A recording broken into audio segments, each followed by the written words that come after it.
Assalamualaikum warahmatullahi wabarakatuh. Berjumpa lagi di V46 channel. Pada video kali ini saya sedang berkunjung ke rumah Mas Wahyu atau yang punya AJP channel, teman-teman. Jangan lupa di subscribe AJP channel. Di situ ada tutorial banyak, teman-teman. Saya dapat WA atau chatting dari teman-teman, sudah mencetak cendet, sudah merawat cendet, bermain cendet. Kenapa tidak beternak cendet, teman-teman?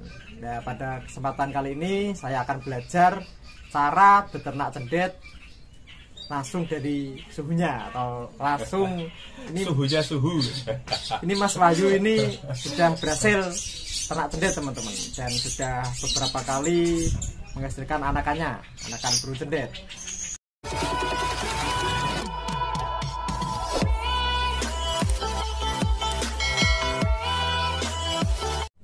Begini Mas, ini kan di Bojonegoro anakan burung cendet tergolong masih lumayan banyak. Di sekitaran sini, di hutan juga masih lumayan banyak ya, betul. Terus untuk hasil anakan harganya pun tidak cukup mahal dibandingkan burung murai dan yang lainnya. Dan juga untuk pakannya, untuk jangkriknya, ulat, fur dan lain-lain juga lumayan mahal. Betul. Apa motivasi Mas Wahyu sampai sekarang masih beternak cendet? Mohon maaf Mas, sebelumnya jawabnya sambil merokok. Karena merokok itu bisa melancarkan cara bicara kita, juga menata mental kita sendiri. Hidup rokok. Mungkin karena itu saya nggak rokok, jadi agak kurang pede, teman-teman, untuk berbicara di depan kamera. Jadi gini Mas, kenapa saya sampai memilih menangkarkan burung cendet? Karena saya itu suka dengan tantangan Mas. Tantangan dalam arti itu bukan tantangan berantem ya. Tantangan dalam arti itu apa yang dikatakan orang susah itu saya ingin coba. Dan salah satunya itu beternak burung cendet itu untuk 3 tahun yang lalu itu hampir mustahil ditangkarkan, kata orang-orang.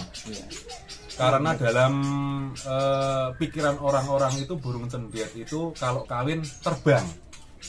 Sambil terbang, benar, katanya ya, kata-kata seperti itu, teman-teman. Nah itu kalau menurut saya itu mitos. Karena gini ya, orang posisi dia nangkring aja itu kawinnya susah, apalagi sama terbang, nggak mungkin gitu loh.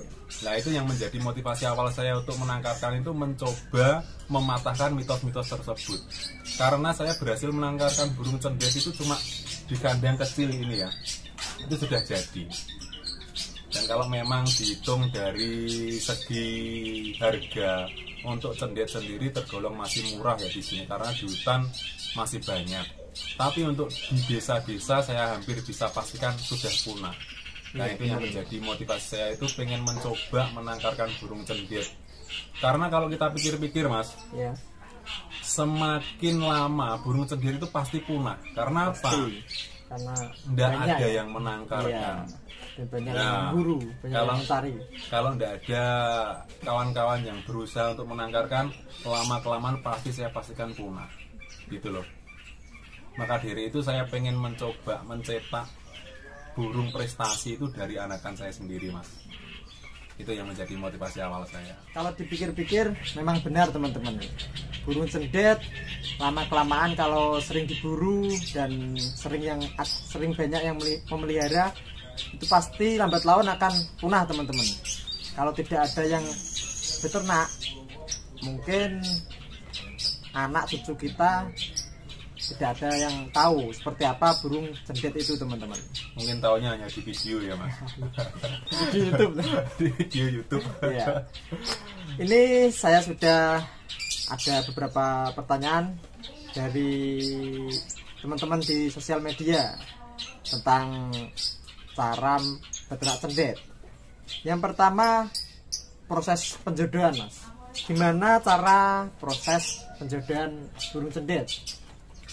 Jadi gini Mas, pertama itu untuk saya sendiri yang utama yang kita perlukan adalah calon indukan yang mumpuni Mas ya. Mumpuni dalam arti itu jantan harus gacor. Sebisa mungkin cari indukan jantan itu yang tidak cacat ya. Biar nanti itu enak. enak dalam arti kalau sama dia kakinya cacat kan nanti kalau kawin susah ya. Nah, yang utama itu cari calon indukan yang tidak cacat. Terus yang kedua, carilah usia cendet itu yang mapan. Itu yang pertama.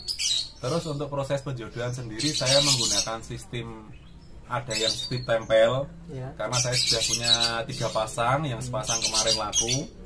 Saya menggunakan sistem tempel, tapi yang paling enak itu sistem kandang seperti ini, Mas. Jadi betina dilepaskan di kandang besar ini. Untuk pejantannya sendiri kita masukkan ke dalam sangkar kecil atau sangkar sehari-hari yang dipakai burung cendet itu kita masukkan ke dalam sangkar ini. Dengan tujuan apa? Tujuan pengenalan supaya nanti itu kalau kita lepaskan pejantannya ke dalam kandang itu sudah kondisi mapan. Jadi diusahakan jangan terburu-buru, Mas, dalam proses penjodohan itu ya. Sebisa mungkin kita pelajari karakter burung cendet tersebut. Nah, ciri-ciri burung cendet yang sudah berjodoh, Mas. Posisi betina itu kan di luar ya.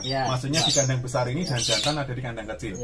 Diusahakan betina itu sudah mau mendekat ke jantan dan tidak ada reaksi yang berlebihan dari kedua belah pihak. Karena kalau kita tidak pelajari sampai situ, nanti kalau kita tidak tahu burung cendet itu sudah berjodoh atau belum, kita lepaskan sekali berantem mati. Pasti harus berantem. Nah, resikonya itu mati, Mas. Makanya harus kita amati betul-betul kondisi birainya keduanya itu seperti apa. Jadi teman-teman, untuk proses penjodohan burung cendet itu ada 2 cara, teman-teman. Yang pertama pakai kandang kotak di sistem tempel, teman-teman. Dan yang kedua pakai kandang besar seperti ini, teman-teman. Yang betina dilepas dulu dan yang jantan ditaruh di sangkar kecil, teman-teman. Oke teman-teman, untuk mempersingkat waktu langsung kita lanjut ke pertanyaan yang kedua. Pertanyaan yang kedua, Mas Bayu, untuk menu pakan hariannya itu apa aja, Mas Bayu, untuk ternak burung cendet? Ini pertanyaan untuk yang sudah indukan apa proses penjodohan, Mas? Untuk yang proses penjodohan ya. Penjodohan yang burung diternak. Untuk proses penjodohan sendiri di sini saya menggunakan menu utama tetap pur, Mas. Tapi dengan porsi EF yang agak saya tambah. Jadi katakanlah biasanya harian itu saya kasih jangkrik sebelum dijodohkan ini ya. Si jantan saya kasih 5, betina 5. Kalau proses penjodohan saya tingkatkan, tujuannya untuk apa? Untuk meningkatkan birahi burung cendet tersebut. Seperti itu, teman-teman. Lanjut ke pertanyaan ketiga, Mas Bayu. Usia yang bagus untuk indukan burung cendet itu usia berapa untuk jantan dan betinanya? Jadi untuk usia yang jantan diusahakan lebih tua, Mas ya. Sebisa mungkin jantan tua dan gacor, minim 1 tahun lah. Harus gacor, Mas. Harus gacor, karena nanti kalau tidak gacor birainya itu larinya ke berantem. Kalau cendet gacor itu pasti dia membawa birahi. Nah intinya kan semua burung ocehan kalau gacor kan pasti bawa birahi, Mas ya. Kalau tidak gacor nanti dia cuma punya emosi, ketika kita jodohkan pasti susah. Dan untuk betina sendiri tidak ada patokan usia. Kalau memang ada yang lebih usianya 1 tahun ke atas lebih bagus. Kalau tidak ada, pastol tidak apa-apa. Karena cendet saya ini pasangannya si Madrim dulunya itu pastol, sudah saya tangkarkan. Jadi untuk usia cendet itu untuk indukan tidak ada patokan, teman-teman. Yang penting dia sama-sama gacor dan sudah agak tinggi birainya, teman-teman. Lanjut ke pertanyaan keempat, Mas Bayu. Untuk luas kandangnya itu apakah harus besar atau kecil atau sedang? Untuk kandang sendiri itu menyesuaikan tempat ya, Mas. Kalau sampai lahannya luas, bikin ruangan yang luas atau kandang yang luas lebih bagus. Malah lebih bagus. Iya, karena saya itu lokasinya terbatas, ya saya bikin kecil-kecil saja. Contohnya di belakang ini dengan tinggi 180, lebarnya ini 90, dan luas ke belakang ini, panjang ke belakang ini sekitar, kalau tidak salah kemarin 80 atau 90, Mas, ini lupa tidak ngukur ini. Soalnya bikinnya salah-salah. Dan ada juga saya yang kemarin itu menggunakan sangkar kosan jadi, Mas. Sangkar kecil kosan jadi tidak ada patokan untuk kandang, senyaman burung cendet tersebut saja.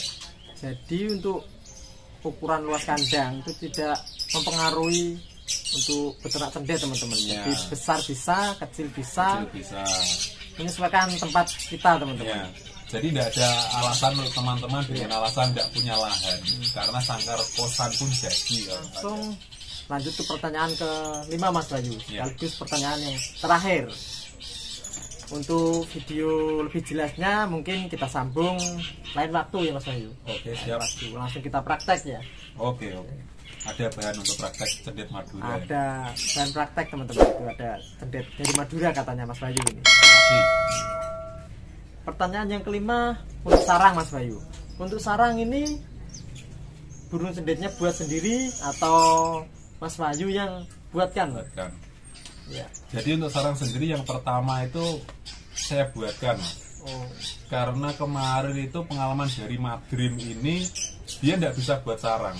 Kan saya kasih kotak ini ya, ya. kotak bekas Hitachi itu dia cuma buat di pinggirnya saja Mas, dan telurnya itu di tengah beralaskan kotaknya itu tidak dikasih sarang, akhirnya telurnya pecah. Nah, Nah maka pengalaman dari itu saya buatkan sarang sendiri pakai daun cemara. sama Iya. kayak burung murai ya. Iya, saya pakai daun cemara, dan akhirnya lama-kelamaan dia juga pintar sendiri. Soalnya setiap panen anakan biasanya sarang saya buang, takutnya kan nanti ada serangga-serangga yang hidup di bawahnya itu kan biasanya banyak Mas ya, nanti takutnya mengganggu kesehatan anakan sendiri. Ya, jadi untuk sarang yang pertama kali produk teman-teman itu dibuatkan sama Mas Bayu ini ya, karena burung cendetnya belum bisa Masih membuat- belajar. masih belajar belum bisa buat sarang. Oke, itu saja teman-teman yang bisa saya tanyakan ke Mas Wahyu. Barangkali lain waktu ada teman-teman yang bertanya soal beternak cendet atau yang lainnya, mungkin saya akan berkunjung ke rumah Mas Wahyu atau Yap. ACP Channel teman-teman. Bisa di subscribe Subscribe. ACP Channel teman-teman ya. ACP Channel, di subscribe ya kawan-kawan. Demikian video ini dapat saya sampaikan. Apabila ada kata-kata yang kurang berkenan di hati teman-teman, saya mohon maaf yang sebesar-besarnya. Semoga video kali ini bermanfaat buat teman-teman semua. Selamat mencoba dan semoga mendapatkan hasilnya teman-teman. Wassalamualaikum warahmatullahi wabarakatuh. Salam Hitsomania.